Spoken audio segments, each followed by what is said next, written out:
did. He broke the floor. He broke the floor! This is the driver's side front dinette area. That is definitely water damage. And you can kind of see what it should look like over here. And as you go up, more and more water damage. So it leads me to believe that there is a leak somewhere up in this area. So it could be coming from the windows, could be coming from a seal up top and leaking down.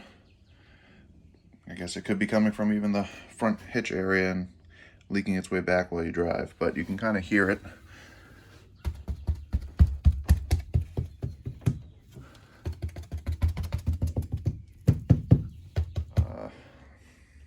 I'm guessing this window right here. This is the first window. No, that's the front. This is the first window, and if you look down, that's where the majority of it seems to be. That black area. It's where the mold's growing and nastiness. Structural member up here seems to be completely rotted away. Back here, there looks like maybe a 1x2 or 1x1 even beam that went across. It's rotted all over there. So I cut away as much as I could for my investigation, at least. And then this is the piece of foam. This would be up in the corner. That's why it's got that angle on it. And it looks pretty deteriorated, and maybe some bugs, I'm guessing. I can't really tell, but pretty sure foam doesn't really degrade unless something is eating at it, which I think in this case, safe to say, something was eating at it. All right, so we found some rotted subfloor, probably coming from a leak at the windows. And my husband, to investigate further, he decided he was going to rip out some of the subfloor to see what was underneath. The good news is that when he removed the fiberglass insulation, the belly pan looks to be in good shape. So it's really just the subfloor we have to replace. And something that's different with the Avions and Airstream is the Avions have what looks to be sandwiched flooring. It's the 1/4-inch plywood, the 1.5 inch of foam insulation, and a 1/4-inch plywood.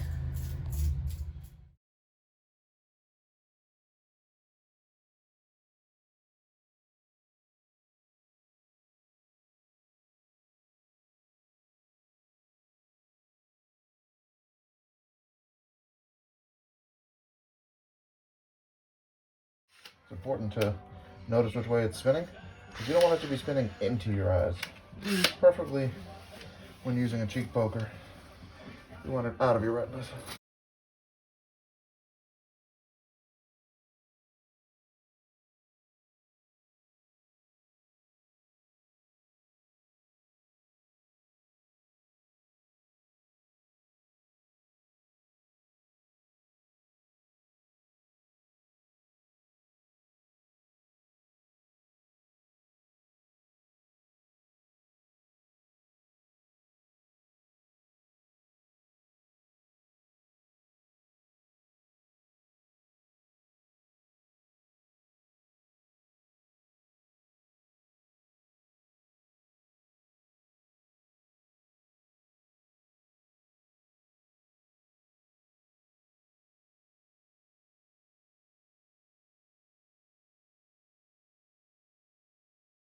Lesson number 1 was to make subfloor demo a little bit easier. We used a circular saw, and we found out that our floor is 2 inches. It's a 1/4-inch plywood on either side of the sandwich and an 1.5 inches of foam. What we did though is we only put our circular saw to 1 3/4, and it ended up looking something like this. So we only cut through the top layer of plywood and the foam. And the reason for that is we wanted to make sure that we were very careful not to touch the frame. We don't want to damage the integrity of the frame. We didn't want to damage the saw. So I would suggest when you're planning on starting your demo, figure out how thick your floor is and adjust your saw blade from there. Lesson number 2. We got a little overzealous in ripping out subfloor. And if I had to do it again, I would rip out the sides first and leave the middle. And the reason for that is As we have been having to work on the corners, because those seem to be a little more stubborn, we have nothing to lean on other than the frame. This is aluminum, so it's not like you can step on it. You don't want to dent it. Lesson number 3 has to do with these wooden support that you'll find in the outside of the Avion subfloor. And what that does is, because this is just aluminum, the subfloor needs to have something to screw into. And so the Avion designers decided they were going to take a 2x2 along the sides and screw that in place. And they'll do 2x6s in the corner just to keep that rounded shape.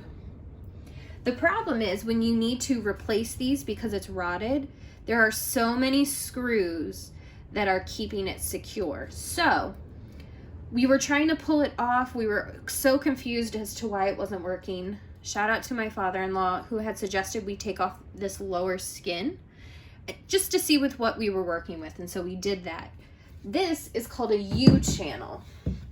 Right here, it makes a U shape. That's why. And this piece of wood had screws from the U channel going into the 2x2. Not only that, but you'll see these holes down here. This is from the rub rail outside. There were screws from the outside going in. So when you think of, it's been on there for 50 years and all these screws, you have to take care of all of that before you're able to remove it. It's a pain in the neck. The screws on the rub rail that you'll see here, they were all rusted. So my husband took an angle grinder and was able to essentially cut them off because we couldn't drill them out. So that's what it will look like. And then we'll replace that 2x2. And that's just a sample of what I'm talking about. We need to be able to get this plywood out. And so we're going to have to do the same thing. Step 4 has to do with the frame. And we have been very fortunate that our frame is in excellent shape. All we had to do was wire wheel some of the loose rust. But we figured, since we will never see the frame again, God willing, we did want to spray some rust reformer on it while it's exposed. This is the rust reformer by Rustoleum, and if you read the directions on the back, 1 coat is sufficient. However, it takes 24 hours to dry, so don't think you're just going to spray it on there and then just throw in the subfloor. It does need time to dry. So after that's been wire wheeled, you want to get up all the loose rust, and then you can spray it. Let me see if I can actually cover everything at once. So for the elevator bolts, which are on the on the ends of your outriggers on your actual frame, these guys right here, those are elevator bolts that are right here. Ours were pretty much rusted solid. There was no unscrewing them. So I just took a metal cutoff wheel on an angle grinder and just cut right through the middle of them. Some of the screws that are out here on the trim line, weather strip line, whatever you want to call it, the heads are all stripped out on them. So what we're doing is we're actually drilling through the head, kind of like a pop rivet, and taking the head off so there's nothing actually holding it anymore. These screws go into part of the subfloor inside. And it's very important that you use a titanium drill bit that's made for cutting through metal, and also that you lubricate the end of the bit, because as you're spinning it up to speed, you're going to generate a lot of heat, and that's what actually dulls the blade of the bit.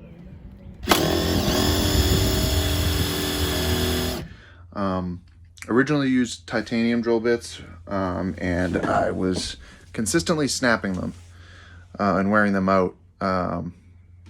So I switched to a different drill bit. I'll remember it eventually. It's a cobalt drill bit.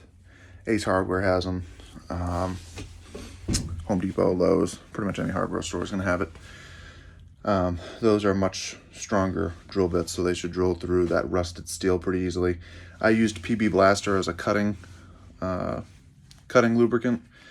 They make actual lubricant you can use, but PB Blaster, you already should have it for taking off all the bolts that are rusted solid. Just go slow, take your time. If you get frustrated, walk away. Just walk away before you get too frustrated and hurt yourself or hurt the camper. She's old, you gotta take care of these things, you know? Always have your beer ready for when you need to take a thinking break. And yeah, safety first. Gloves, spectacles. Yeah, All right. Stay classy.